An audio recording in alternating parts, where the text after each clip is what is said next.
আলহামদুলিল্লাহ। কমেন্টে অনেকজনই জিজ্ঞাসা করে যে আসলে ভাই আমি করি কি। তো করার আসলে শেষ নাই, অনেক কিছুই করি। এই যে এটি আমার দোকান, বাট দোকান আমি আর চালাইনি। অনেক কিছুই ছিল, দোকান বন্ধ করে দিছি। অনেক রকেট, বিকাশ, নগদ সব কিছুর এজেন্ট ছিল, ফ্ল্যাক্সি সব কিছুই ছিল মাশাল্লাহ, কিন্তু দোকান চালাইনি এখন আর।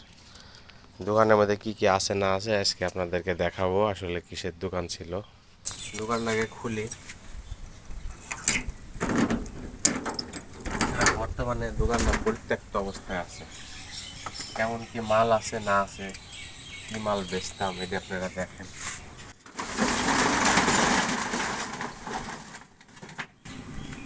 এই যে দোকানের অবস্থা দেখেন, নোংরায় কিন্তু একাকার হয়ে আছে সব কিছু। আসলে কসমেটিক্সের দোকান ছিল। এই যে চুরি টুরি এখনো অনেকগুলোই আছে মাশাল্লাহ। আর দেখেন দোকানের অবস্থা কি, নোংরায় সব একাকার হয়ে আছে একেবারে, চারিদিকে শুধু নোংরা আর নোংরা। দেখেন সব কিছু সরে সিটি পড়ে আছে এলোমেলো, এর কোনো ঠিক ঠিক নাই। দেখেন কত নোংরা, সব কিছুতেই নোংরা, শুধু সব মাল পড়ে আছে একেবারে। দোকান আমি আর এখন চালাইনি, এই দোকান আমার পরিবারকে দিয়ে দিছি। ছেলে মেয়ে ওরা ইচ্ছা মতন ব্যবহার করে জিনিসপাতি। লবণ টবণ অনেক কিছুই ছিল, মুদি মালও বেচতাম। ওরা এখন এখান থেকে নিজেই কিছু ব্যবহার করে যখন যার প্রয়োজন। এখানে চুলের খোপা টোপা, এই যে ক্লিপ, এ ধরনের কিছু পড়ে আছে। ভিতরে অনেক নোংরা, মাল মাটি একেবারে সব শেষ। আসলে দোকান যদি না চালানো যায় বা এক জায়গায় যদি মানুষ বসবাস না করে, সেই জায়গার পরিবেশ খুব নোংরাই হয়ে যায়। আর এই যে এই র্যাকটা দেখছেন, এটি আমি নিজের হাতে তৈরি করেছিলাম। এই টেবিলটা আমার নিজের হাতে তৈরি করা, পার্টেক্স কাটি। এই যে এই ড্রয়ারটা, এটি আমার নিজের হাতে তৈরি করা আলহামদুলিল্লাহ। এই তিনটা ফার্নিচার আমার নিজের হাতে তৈরি করা। আর এই যে এখানকার যে ডেকোরেশনগুলো দেখছেন, এগুলো আমার কিনে নিয়ে আসা। একটা জিনিস, সেটি হচ্ছে কি, কোনো জিনিসের আশায় কোনো জিনিস ছেড়ে দিলে সেই জিনিসটা আসলে পরবর্তীতে আর খুঁজে পাওয়া যায় না। আপনারা জানেন যে আমি ফ্রিল্যান্সিং করি। ফ্রিল্যান্সিংয়ের আশায় আমি আমার দোকানটাকে একেবারে ধূলিসাৎ করে দিয়েছিলাম। এতটা ব্যস্ত হয়ে পড়ছিলাম ফ্রিল্যান্সিংয়ের কাজ নিয়ে যে আমি কোনো রকমভাবে কোনো সময় দিতে পারতাম না। যার ফলে আমার এই দোকানে আমি কোনো রকমই সময় দিতে পারিনি, বিধায় আমার এই দোকানটা কিন্তু বন্ধ হয়ে যায়। বেচা বিক্রি এবং খরিদ্দার অনেকটাই কমে যায়। যার ফলে আমি বাজারে ছিলাম, যেহেতু আমার এই একটা ছোট্ট বাজার আছে পাশে, ওই বাজারে দোকানটা ছিল। এইখানেই মূলত দোকানটা ছিল, এখান থেকে আমি বাজারে নিয়ে গেছিলাম। এখান থেকে যাই আমি কাজ করতে পারতাম না, এই কারণে দোকানটা ওইখানে বন্ধ হয়ে যায়। আর পরবর্তীতে আবার এইখানেই ওইগুলো নিয়ে এসে রেখে দিছি, দিয়ে ফ্রিল্যান্সিংয়ের কাজ করতাম। ফ্রিল্যান্সিংয়ের কাজ করতে করতে এখানেও সময় দিতে পারতাম না, খরিদ্দার সব নষ্ট হয়ে গেছিলো। যার ফলে এই দোকানটা আমাদেরকে দিয়ে দিছিলাম যে তোমরাই যা খুশি করো, আমি আর এটা নেব না। তো দোকানটা আমার বাড়ির লোকও চালাতে পারেনি। আসলে আমার ভাই নেই বা অন্য কেউ নেই যে দোকানটা চালাবে, আর আমার আব্বু সেভাবে দোকানটা চালাতে পারেনি, বিধায় এই দোকানটা একেবারে নষ্ট হয়ে গেছে। এবং পুনরায় বিক্রি করার জন্য অনেক চেষ্টা করেছি, কিন্তু বিক্রিও করতে পারিনি আর কি। তো দোকানটা আমার এভাবে পড়ে থাকার আরও অনেক কারণ আছে। আসলে আমার অর্থনৈতিক অবস্থাও এখন বর্তমানে অনেক খারাপ, এবং ফ্রিল্যান্সিং সেক্টরেও অনেকটা ধরা খাইছি। এখন কাজ নাই বললেই চলে, বায়ার একদম নাই। বর্তমানে যে জায়গায় আছে দোকানটা, আসলে এই জায়গায় সেভাবে দোকানটা চলবেও না, আর এই কারণে দোকানটা এখনো পড়ে আছে। তবে দেখা যাক কি করা যায়। এই যে কুলের সেন্ট,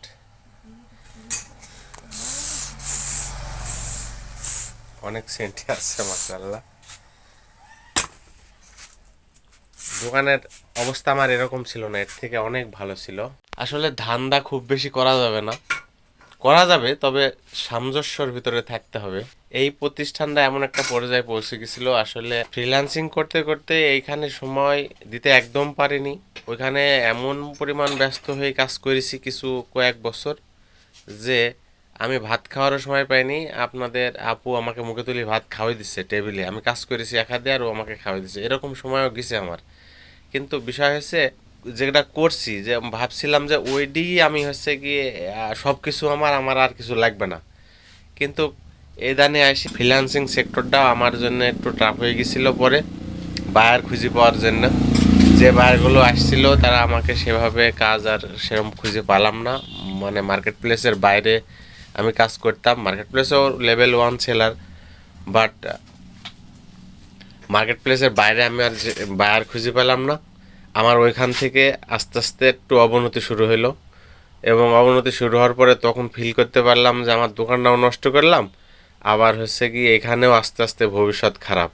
আর দেখলাম যে আমি যদি একদিন অসুস্থ হয়ে পড়ে থাকি তাহলে ওইখান থেকে যে আর্নিং ওইটা আমার বন্ধ হয়ে যায়। এই কারণেই আমি ফেসবুকে জয়েন হয়েছি, যে 1-2 দিন 5 দিন যাই হোক যদি নাও জয়েন হতে পারি বা কাজ নাও করতে পারি, ইনশাল্লাহ আসবেই কিছু না কিছু মাস শেষে। তো এই কারণে সব কিছু ভাইবে চিন্তি সুচিন্তিতভাবে করতে হয়। আর মানুষের জীবনে সব সময় ভুল হয়েই যায়, অনেক সময় এটা ঠেকানো যায় না, কারণ ভুল থেকে মানুষকে শিক্ষা নিতে হয়। আমিও অনেকটা শিক্ষা নিছি, আর আমার ভুল থেকে যাতে আর কেউ যাতে না ভুল করে সেজন্য আমি অনেককেই উৎসাহ দিই বা আমার ভুলগুলাও দিই, তাকে উদাহরণ দিই, ধরাই দিই আর কি। আর এত সময় ফ্রিল্যান্সিংয়ের জন্য ব্যয় করেছে যে অনেক ধৈর্য ধরে বসেছিলাম যে আজ কাল আসবে, কাল কাজ আসবে, এইভাবে বসেছিলাম। আসলে শেষের দিকে এসে কাজ অনেকটাই কমে গেল, আর এই কারণে আমি মার্কেট প্লেসে থাকতে পারলাম না। আমার অর্থনৈতিক অবস্থাও অনেক খারাপ হয়ে গেল, যার ফলে আমি দোকানটাও আর কন্টিনিউ করতে পারলাম না। আর এই কারণেই আমি কুলোকুল 2 কুলি হারিয়ে ফেলেছি। এখন বর্তমানে আবাদ পানি করছি আর আপনাদের সাথে এই ফেসবুকে সময় কাটাচ্ছি। জানি না আমার নসিবে পরবর্তীতে আল্লাহ তাআলা কি রাখিছে। আসলে মানুষের জীবন চলার পথে ভুল হবে, এটাই স্বাভাবিক, কিন্তু আমার জীবনে ভুলের পরিমাণটা অত্যাধিক, অনেক বেশি। এইসব এই যে টেবিলটা দেখছেন, এই টেবিলের ডয়ার থেকে শুরু করে টেবিলটা, টোটাল টেবিলটাই আমার নিজের হাতে করা। আর এই যে আমার প্রতিষ্ঠান সিল তৈরি করেছিলাম, সেগুলো সব কালি টালি ফুরাই গেছে, অনেক দিন ব্যবহার করা নাই। রানা কসমেটিক্স, যাই হোক এই যে এরকম রানা কসমেটিক্স।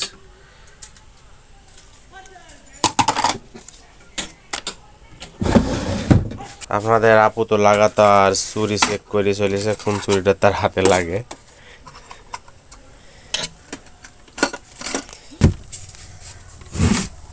এই যে তোমার তেজপাতা আছে অনেকগুলো, আছে দেখছো? তেজপাতার অবস্থা দেখো, ইন্দুরে খাই ফেলে বলে আমরা ডয়ারে রেখে দিছি। আরে বা কিছু টাকাও তো আছে দেখছি, মাশাআল্লাহ অনেক টাকা আছে। আমার এত অভাব যে স্যারের মধ্যে টাকা পড়ে আছে। হ্যাঁ দেখো কত টাকা। তুমি হাত দিও না, তো আমি দেখছি। বাবা ক্যামেরা ধরো। ওটা তোমার না। দাঁড়াও, এটি সেই ফিঙ্গার আসলে নাই, তোমার সে যেটি খুঁজছি আমি নাই, পাইলাম না, আটকায় রাখি। হ্যাঁ ধরো, তুমি ধরো। না দেখি ও করছো কেন তুমি? আসলে সিসি এমন করে না গো, শোনা আটকে রাখো। ঠিক আছে, এটা ফেলতে আমি নিয়ে যাবো। দোকান আসলে এর ভিতরে যে টাকাগুলো পড়ে আছে খেয়ালই করিনি, দোকান বন্ধ থাকলে যা হয় আর কি। আজকে মূলত দোকানটা খোলা, একটি ছোট্ট আংটি দিছিল যেটা আসলে আমাকে সারতে দিয়েছিল, ওটা হারাই গেছে, ওইটা খুঁজতেই দোকানে আসা আর কি। এসব চলবে না নে, সব টাকা চলে নাকি? আমার কাছে চলবে না, তোমার কাছে চলার দরকার নেই। চলো চলো, এই কার সামনে কি খুললো আল্লাহ। এটা আমার ক্যাশ বাক্স, আমি নিজের হাতে বানাইছিলাম আলহামদুলিল্লাহ। 2টা ডয়ার, একটা এই যে দরজা সহ আছে।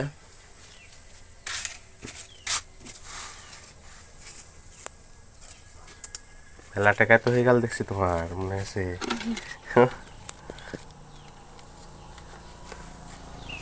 আচ্ছা থাক না, নে গেলে থাকবে কেন এখানে? কেন পড়তে? এ তো ইন্দুরে বান্দুরে খাওয়ার কোনো সুযোগ নাই। তিনটে বন্ধরে খাওয়া যায় তুই যত বুঝবি তোমার হাত তুমি যে খাই ফেললা এটি তো বড় কথা, ইন্দুর বান্দর চেয়ে তো খারাপ।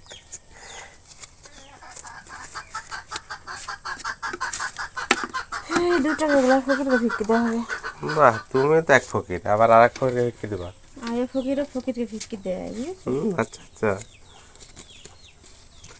5 টাকা না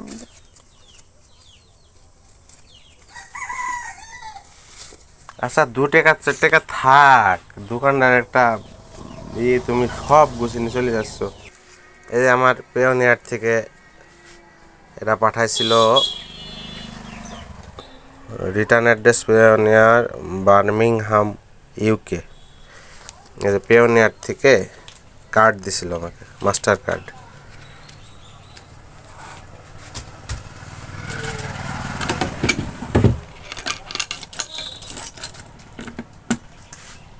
হয়েছে তোমার, হয়েছে? বাহ, তুমি তো আসলে আমার দোকানে অনেকগুলো ড্রয়ার, এই যে আপনারা দেখলে বুঝতে পারবেন। এইখানে 2টা ড্রয়ার, ঠিক আছে। এই ড্রয়ারের ভিতরে এখন বিভিন্ন ছোটোখাটো জিনিস গলার লুকাই টুকাই রাখা হয়েছে। এই যে এটা হচ্ছে মাথায় দেওয়া ফুল পড়ে আছে, ইঁদুরে কাটি ফেলে, যেগুলো হচ্ছে নিপুল আর ফেলে। আসলে যেগুলো ছোটোখাটো জিনিস সেগুলোর ভিতরে আটকে রাখা হয়েছে, যেমন যে মোমবাতি হ্যান ত্যান পড়ে আছে। এইদিকে তো অনেক মাল দেখছি আরও পড়ে আছে তলে। যাই হোক, ওই 2টা ড্রয়ার, আর এইখানে আছে 2টা ড্রয়ার, এই যে একটা তাক সহ দেখুন।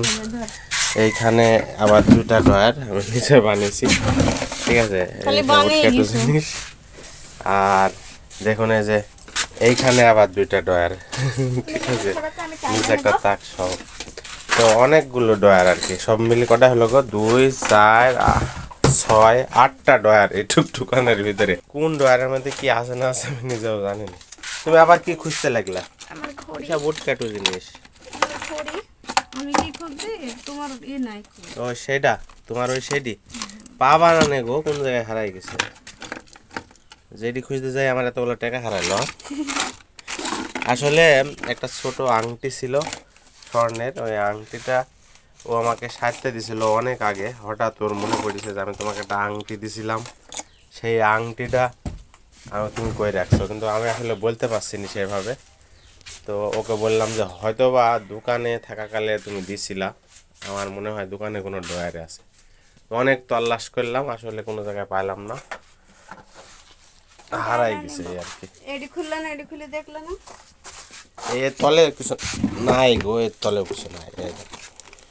এই যে মাছ মারার রগ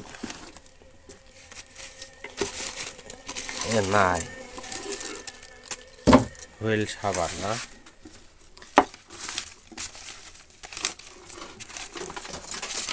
কিসের দেখছো? ওরা মাদার বোর্ডের ডিস্ক নাই গো, নাই।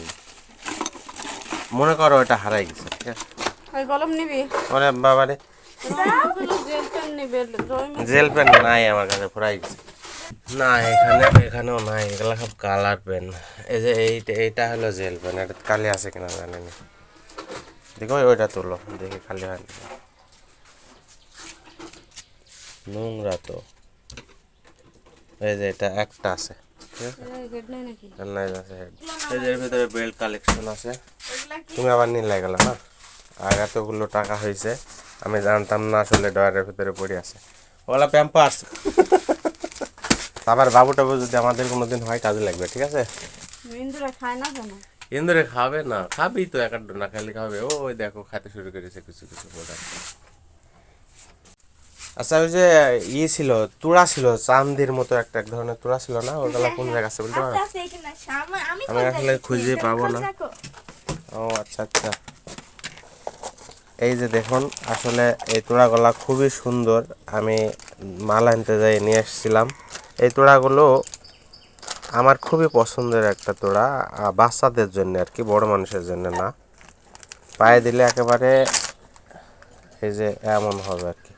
মানে ওইটা একটু অন্য টাইপের, এটা আলাদা না? এটা আরো সুন্দর। এই যে হ্যাঁ, এইটার হচ্ছে কি, এটার পুঁথি আলাদা আর এটার পুঁথি আলাদা। এটা পায়ে দিলে খুবই সুন্দর লাগে এবং মনে হয় যে পুরো একেবারে চান্দি দিয়ে পায়টা তৈরি। দেবে কিনা তুমি কি আমার পায়ে চাইছে এগুলো? আর রাখ ও সমস্যা কি, এ তো আর নষ্ট হবে না, এ যুগ যুগ থেকে যাবে, ঠিক আছে। এই যে এখানে আংটির কালেকশন সব আমি পড়ে আছে। বুঝ মানে আম্মু এরকম তাড়াতাড়ি করছে কেন? এই যে আংটির কালেকশন, তোমার আম্মু টাকা কলা পাই গেছে, এখন আর ওর কোনো দরকার নেই, ঠিক আছে। অনেক লিপস্টিক টিপস্টিক অনেক কিছুই পড়ে আছে, ঠিক আছে। এই যে ব্রেসলেট, এই যে ভাইয়ের মেয়ের জন্য শুরু করে দিছে, বুঝা আমার আনুমানিক ধরা হয়ে গেছে, ঠিক আছে। আমার তুমি তো দুটুকু হ্যাঁ, খালি খালি ধান্দা ওর, খালি যে কি করব না করব, আবার আবার করতে লেগে গেছে। এই যে শেষ আমার করে ফেললে এগুলা বিক্রি কর। মোস্ট একটা ইম্পর্টেন্ট জিনিস যেগুলো আমার সব সময় লাগে। এর মধ্যে আছে হলো সিফটি পিন। ওই হয়েছে, এইটা রাখো, এই বান্ডেল আছে, এই বান্ডেল ধরে বিক্রি করে দেওয়া যাবে। খালি তো তোমার খালি চিন্তাধারা, একে দিব ওকে দিব, আছে থাক, ইঁদুরে খাক বাদরে খাক, থাকবে, ঠিক আছে। এগুলা হচ্ছে চেন, দেখালাম চেন। সিটি গোল্ডের কালেকশন মাশাল্লাহ অনেকই এখনো আছে। এই যে রুলিওয়ালা,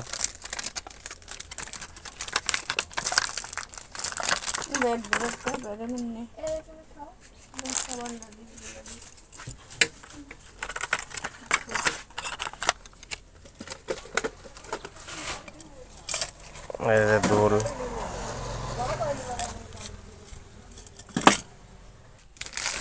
কিছু না কিছু ওনার মানে না দিলে ওনার ভালোই লাগে না, ঠিক আছে। জাস্ট ফর বেবি, আলহামদুলিল্লাহ। যদি আবার কোনোদিন বাবুটাও হয় কাজে লাগবে ইনশাল্লাহ।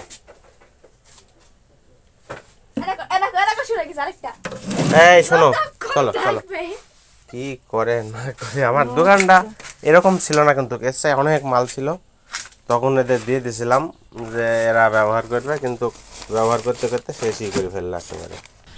এই দোকান এরকমভাবে আছে, দেখা যাক কি করা যায়, প্ল্যান প্রোগ্রাম আছে, পরবর্তীতে আপনাদের জানাবো। অনেকেই হয়তো বলতে পারেন যে বিক্রি করে দেয়নি কেন, আসলে বিক্রি করার জন্য তেমন কোনো পার্টি পায়নি এবং দাম ওঠেনি। চাবি আছে তো?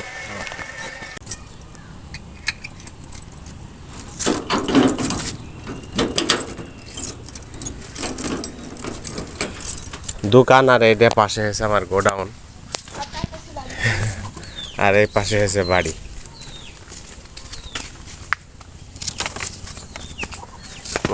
বাঁধতে হবে, ভেঙে গেছে। আসলে ঘরের কথা বাইরে বলতে নেই, বর্তমান সময়ে সংসার চালাতে হিমশিম খাচ্ছি, অর্থনৈতিক অবস্থা খুবই মন্দা। দোকান বাড়ির সামনে হলেও আসলে এখানে বেচা কেনাও হয় না, এবং এই দোকানটার মাল যে কারো কাছে বেচে দেবো সেই রকম পার্টিও পারছি না। আর এ কারণে জীবন যুদ্ধে টিকে থাকার জন্য এখন বর্তমানে আবাদ পানি করার জন্য মাঠে নেমেছি। আবাদ পানি জীবনের আগে কোনোদিন করেছিলাম না, কোনোদিন অভাব বুঝেছিলাম না, কিন্তু এই কয়টা মাস এতটা অভাবে পড়েছি যা জীবনে কোনোদিন উপলব্ধি করতে পারিনি। আল্লাহ তালার কাছে প্রার্থনা করছি, আল্লাহ তালা যেন আমাকে খুব দ্রুতই এই সময়টা পার করে দেয়, কারণ আমি এটাও বিশ্বাস করি পৃথিবীতে কোনো কিছুই চিরস্থায়ী না, এবং আমার এই অবস্থাটাও চিরস্থায়ী থাকবে না ইনশাল্লাহ। সবাই আমার জন্য দোয়া রাখবেন এবং আমার পাশে থাকবেন। আশা করছি এখান থেকেই অনেক কিছু করতে পারবো যদি আপনারা পাশে থাকেন, বাদ বাকি আল্লাহ তাআলার ইচ্ছা। এই ভিডিওতে আমি আমার জীবনের একটি অংশ তুলে ধরেছি। ভিডিওটা যারা শেষ পর্যন্ত দেখলেন তাদেরকে অসংখ্য অসংখ্য ধন্যবাদ জানাই আমার অন্তরের অন্তরস্থল থেকে। আরও ধন্যবাদ জানাই এই কারণে যে আমার মতন একজন নগণ্য মানুষের জীবনের কিছু কথা শুনে গেলেন আপনার জীবনের মূল্যবান সময় ব্যয় করে। পরিশেষে দাবি রাখছি এই ভিডিওটা অন্যের মাঝে ছড়িয়ে দিয়ে আমার সফলতার পথটা একটু মসৃণ করে দেবেন। আপনার সুস্থতা, সফলতা ও নেক হায়াত কামনা করছি আল্লাহ তাআলার কাছে। সবাইকে আমার অন্তরের অন্তরস্থল থেকে ধন্যবাদ। আসসালামু আলাইকুম ওয়া রাহমাতুল্লাহি ওয়া বারাকাতুহু।